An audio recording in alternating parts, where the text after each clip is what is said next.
কতটা লোভনীয় দেখতে দেখে নিশ্চয়ই বুঝতে পারছেন, অসম্ভব মজার। আর এটা পোলাও সাদা ভাতের সাথে কিন্তু সেই মজা। আর আমি আজকে রান্না করেছি বরিশালের একটা রেসিপি, আমি আমার মতো করে রান্না করেছি। এখানে যেহেতু ডাব নারকেল, তাই আমি এই নারকেলটাকে কিন্তু একটু ব্লেন্ডারে ব্লেন্ড করে নিয়েছি।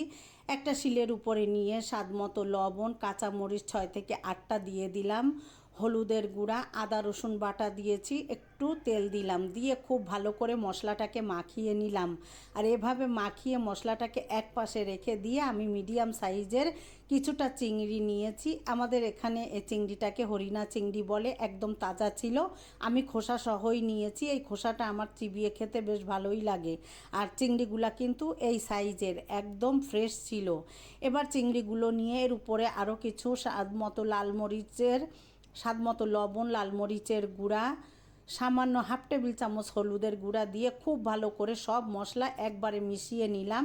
এখানে সরিষার তেল হলে আরও ভালো হতো, আসলে হাতের কাছে ছিল না, তাই সোয়াবিন তেল দিয়েই কাজটা সেরে নিলাম। এবার হাতে মাখিয়ে আমি রেখে দিলাম 10 মিনিটের মতো। এবার চলে আসলাম চুলায়, একটা পাত্র বসিয়ে এখানে পরিমাণ মতো তেল দিলাম।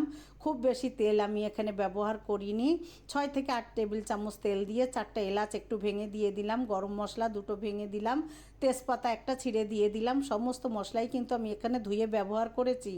এবার আমি 4টা পেঁয়াজ কুচি দিয়ে দিলাম। আমি কিন্তু মাখানোর সময় কোনো পেঁয়াজ ব্যবহার করিনি, একটু হালকা বেরেস্তা হওয়া পর্যন্ত আমি অপেক্ষা করছি। আর আমি আমার মতো করে কিন্তু এই রেসিপিটা রান্না করছি, কিন্তু এটা কিন্তু বরিশাল বাগেরহাট অঞ্চলের খুব জনপ্রিয় একটা রেসিপি।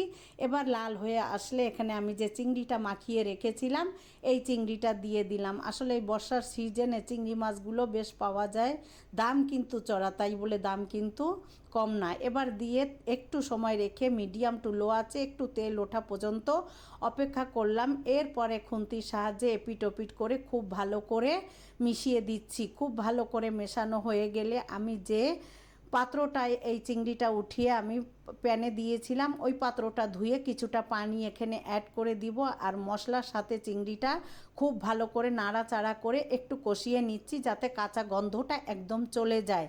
এবার আমি সেই পানিটা এখানে দিয়ে দিচ্ছি, খুব বেশি দিব না, অল্প সামান্য পানি দিলাম। তারা একদম শুকনা শুকনা পোড়া পোড়া করে, আমি যেহেতু সাদা ভাতের সাথে পরিবেশন করব, তাই আমি আমার মতো করে একটু তেলের উপরে রেখে রান্না করব। পানি দিয়ে নাড়াচাড়া করে ঢাকনা দিয়ে রেখে দিলাম।